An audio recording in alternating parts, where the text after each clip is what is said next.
So it's a sort of a surprise to everybody that, wait a second, I thought light was through the eyes. This whole skin thing is kind of new.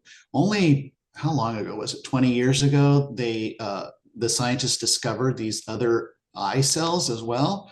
So we have cone cells for color vision. We have rod cells for nighttime vision, which is gray scale, but very sensitive. And then maybe 20 years ago, IPRGCs that are non-visual, but related to the circadian rhythm. And these IPRGCs are detecting the light and controlling things, and that's in the eyes. But then further, that wow, these same types of cells are throughout the whole body. And so yeah, you're right. We don't want the artificial light touching us anywhere. If you're exposed to LED light, and there's lots of biological full spectrum sunlight through the windows, which is a whole other issue too that we can talk about, because sunlight outside and through the windows is two different animals.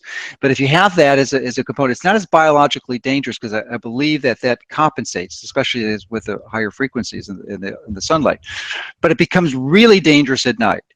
So from the perspective is, I haven't changed out all my lights back to incandescent because they're such energy hogs, and really the only ones that I use at night, because I have a big house and there's lots of lights, and people, contractors and stuff come over all the time. They leave lights on all the time, and that would be crazy. I mean, there's just a magnificent, an extraordinary waste of energy if they did that. But I never use these lights, so I just leave them in there. But the ones you use all the time, that you really, this is the take-home message of this presentation, is you've got to switch back to incandescents.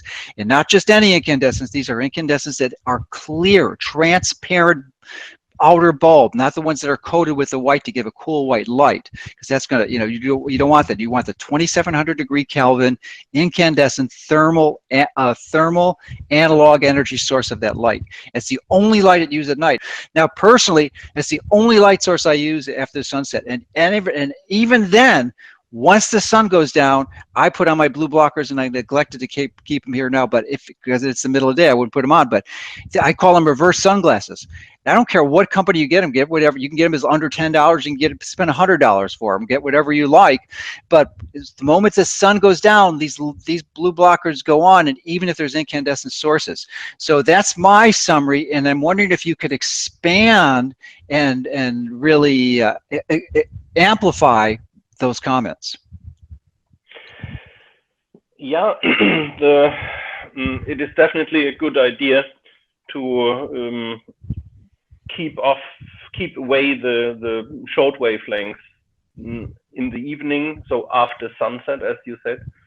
And it's also a good idea not to intoxicate your environment with too much light. We know in the meantime that artificial light levels at night have reached insane intensities. So the intensity of a candle, for example, is absolutely sufficient for orientation